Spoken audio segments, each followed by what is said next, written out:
Bien-aimés dans le Seigneur, que Dieu vous bénisse.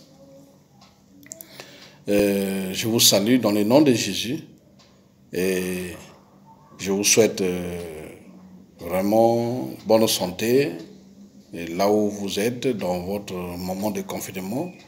Et je crois que Dieu nous garde tous et c'est pour moi une joie de connaître que vous êtes comptés parmi les vivants et que le Seigneur tient sa parole lorsqu'il dit qu'il est avec nous tous les jours jusqu'à la fin du monde. Tous les jours jusqu'à la fin du monde.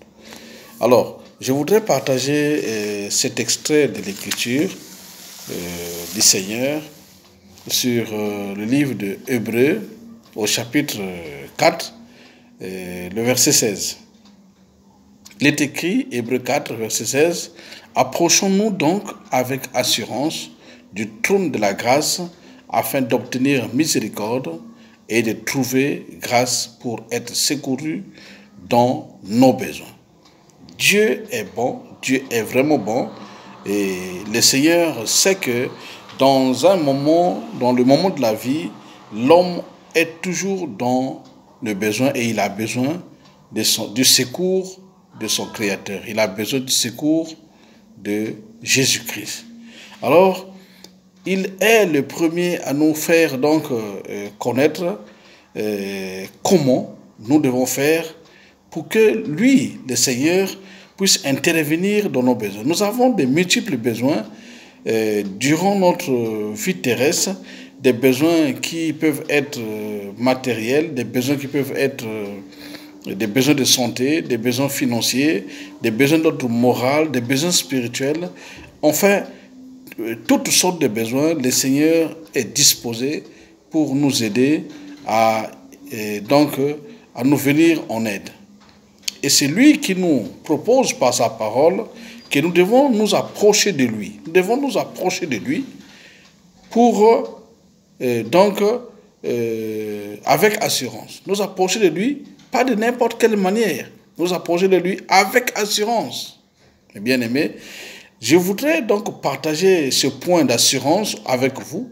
Et peut-être si Dieu nous fait grâce de vie, nous allons poursuivre, parler d'obtenir miséricorde et parler enfin d'être secouru dans nos besoins.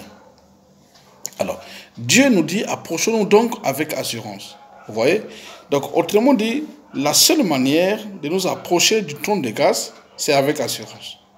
Si vous vous approchez et que vous n'avez pas d'assurance, sachez que vous ne serez pas secouru. Vous ne serez pas secouru dans vos besoins. Vous ne trouverez pas grâce pour être secouru. Parce que pour être secouru, Dieu nous fait connaître que vous devez trouver grâce. Pourquoi? Parce que son secours, c'est quelque chose qui n'est pas mérité. Son secours n'est rien d'autre que un don, une grâce, une miséricorde de Dieu. Donc, vous voyez, donc ça ne vient que de Dieu, mais il donne son secours gratuitement. Ce n'est qu'une faveur imméritée.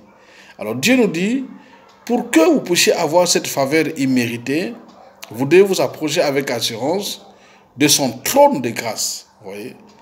Dieu est sur un trône de grâce et sa grâce mérite donc d'être acceptée, d'être reçue par l'homme. Et pour recevoir la grâce de Dieu, il faut la foi. Pour recevoir la grâce de Dieu, il faut la foi. Souvenez-vous, il est écrit dans le livre de Jean que la loi est venue par Moïse, mais la grâce, il est écrit, la vérité et la grâce sont venues par Jésus-Christ. Vous voyez, la grâce et la vérité sont venues par Jésus-Christ. Donc, toutefois, lorsqu'il y a grâce que Dieu donne aux hommes, il a besoin de voir notre foi. Il a besoin de voir notre foi. La foi est comme la main qui reçoit la grâce de Dieu. Si Dieu te tend la grâce et que toi tu ne tends pas ta main, donc la main de foi, tu ne pourras pas posséder, tu ne pourras pas entrer donc en possession de ta grâce. La grâce a besoin de la foi. Il est écrit aussi que nous sommes sauvés, ça c'est dans Éphésiens chapitre 2, le verset 8, que nous sommes sauvés c'est par grâce. C'est par grâce que vous êtes sauvés au moyen de la foi. Donc quand il y a grâce et il y a la foi, l'homme est sauvé. Vous voyez, l'homme est sauvé par la grâce que Dieu lui donne, par la grâce que Dieu lui fait, mais il faut qu'il ait la foi pour recevoir cette grâce. Il faut qu'il ait la foi pour accepter donc le salut de Dieu. Vous voyez, le salut est là, que Dieu veut te donner, mais il faut qu'il y ait donc ce salut est une grâce qui vient de Dieu, mais il faudrait que tu aies la foi pour recevoir le salut. Vous voyez, donc c'est besoin que Dieu veut nous donner, veut nous assister. Son assistance, c'est en fait pour nous sauver. Son assistance, c'est pour nous aider. Son assistance, c'est pour nous venir donc en appui dans nos besoins. Et tu as besoin donc d'avoir la foi lorsque tu t'approches de Dieu. Et la foi, mon frère, ma soeur, la foi, c'est l'assurance. Et c'est une affaire de cœur. La foi, c'est la confiance. C'est une affaire de cœur. Tant que tu n'as pas la confiance sur Dieu, tant que tu n'as pas la confiance dans ton cœur sur Dieu, ben, on ne parlera pas de foi dans ta vie. La foi, c'est la confiance que tu mets en Dieu. La foi, c'est la confiance que tu mets en Jésus-Christ, le Sauveur. La foi, c'est la confiance que tu places en lui pour t'aider, pour t'assister dans ton besoin. Vous voyez. Beaucoup, nous faisons des erreurs en ayant tout simplement une croyance et la croyance, même les démons croient. Même le diable croit. Il croit que Dieu existe. Il croit que Dieu est puissant. Les démons aussi croient aussi. Et ils tremblent même. Vous voyez. Donc, si vous avez la foi, vous ne faites pas quelque chose de... Vous n'avez pas la foi. C'est juste une croyance. Je crois, tu crois, vous croyez, nous croyons, tout le monde croit. Vous voyez. Tout le monde croit. Vous voyez. Mais la foi est liée à la parole de Dieu. La foi est liée à Jésus-Christ. La foi est liée à l'information que tu as de Jésus. La foi est liée donc à la parole du Seigneur. Si tu veux avoir la foi et t'approcher du Seigneur, il faut entendre la parole de Dieu. Il faut entendre la parole. La foi vient de ce qu'on entend. La foi vient de ce qu'on entend. Et ce qu'on entend, c'est la parole de Christ. Vous voyez, c'est la parole de Christ. C'est la parole de l'Esprit Saint. Vous voyez, c'est la parole de Christ. Jésus a dit, mes paroles sont esprit et vie. Vous voyez, donc si tu as besoin, ça c'est écrit dans le livre de Romains, chapitre 10, Romains chapitre 10, le verset 17, vous allez voir qu'on écrit la foi vient de la parole de Dieu, ça vient de la parole de Christ. Ce n'est pas la parole de quelqu'un, ce n'est pas ce que quelqu'un va dire qui te donne la foi. Ce n'est pas c'est les raisonnements de quelqu'un qui va te donner la foi. Ce n'est même pas tes raisonnements à toi, ce n'est même pas tes pensées à toi, ce n'est même pas ton opinion qui te donne la foi. Non, c'est ce que Dieu dit qui te donne la foi. Donc, dans chaque situation, alors il faut savoir ce que Dieu dit. Pour que tu t'approches de lui, il faut savoir quelle est l'opinion de Dieu par rapport à mon affaire. Quelle est l'opinion de Dieu par rapport à mon besoin. Quelle est l'opinion de Dieu par rapport à ma situation. C'est ça qui te donne la foi. Lorsque tu connais l'opinion de Dieu et que tu t'approches de lui, alors tu t'approches avec assurance. Dieu veut voir sa foi. Dieu veut voir sa parole. Il veille sur la parole qu'il t'a dite pour qu'il va pour l'exécuter, pour te prouver que c'est lui qui a dit ça. Vous voyez. Comme l'homme, cette femme-là, la femme dont il est question dans le livre de Marc, chapitre 5, verset 22, verset 25, et je pense verset 25 jusqu'au verset 34, quelque chose comme ça.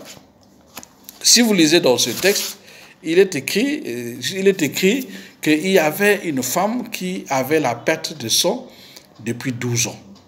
Vous voyez?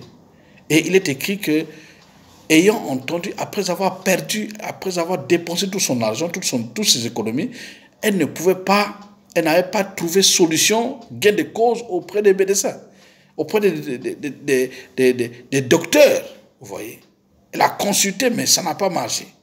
Donc, alors, cette femme-là est allée tout simplement retourner à la maison avec sa maladie et cherchant toujours qui peut la soulager. Qu'est-ce qui s'est passé? La Bible dit, ayant entendu parler de Jésus. Elle a entendu parler du Sauveur. Elle a entendu parler de celui qui délivre, celui qui libère. Elle a eu une information sur la personne de Jésus-Christ. Vous voyez? Souvent, c'est les informations-là qui nous manquent. Quand tu n'as aucune information sur Dieu, tu peux le négliger. Quand tu n'as aucune information sur Dieu, tu le méprises. Ta souffrance est là. Mais quand tu n'as aucune information, tu ne peux pas aller auprès du Seigneur. Vous voyez? Donc, il faut chercher donc à connaître qui est Jésus-Christ. Regarde la Bible, lis la Bible.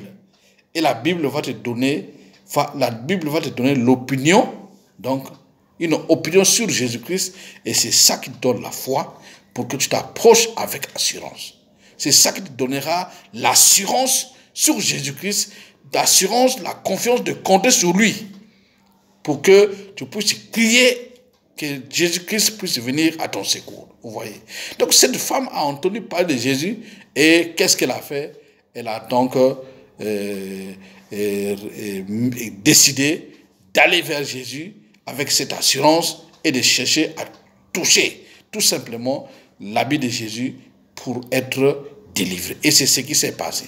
Donc je t'encourage, mon frère et ma soeur, toi qui es malade, je t'encourage, mon frère et ma soeur, toi qui as des problèmes, toi qui es dans le besoin, de chercher à avoir une bonne information sur Jésus, de ne pas douter, de ne pas faire des réflexions, de ne pas faire des calculs, de ne pas raisonner. Parce que Dieu n'attend pas tes raisonnements. Dieu regarde au cœur, il veut voir la confiance que tu as sur lui, dans ton problème. C'est ça, que Dieu te bénisse, que Dieu te garde, et que tu puisses être vainqueur, tu puisses être donc soutenu par Dieu. Dieu veut intervenir, il est disposé à intervenir en te donnant la foi. Mais la balle est dans ton camp, que Dieu te bénisse, que Dieu te garde, que Dieu te soutienne. Durant le temps que tu as écouté ce message, Dieu te donnera certainement une façon à toi de regarder nouvellement vers le Seigneur avec foi, avec assurance. Pas avec croyance, avec doute, avec raisonnement, parce que Dieu ne répond pas à ça. Dieu répond tout simplement à la foi. Il ne faut pas aussi aller vers le Seigneur en ayant des regrets. Ça ne sert à rien. Dieu n'a pas besoin de répondre aux regrets. Dieu répond tout simplement à la prière de foi, au cri de foi, au cri de confiance que tu as sur lui. Que Dieu te bénisse, que Dieu te soutienne, que Dieu t'assiste. Au nom de Jésus. Amen.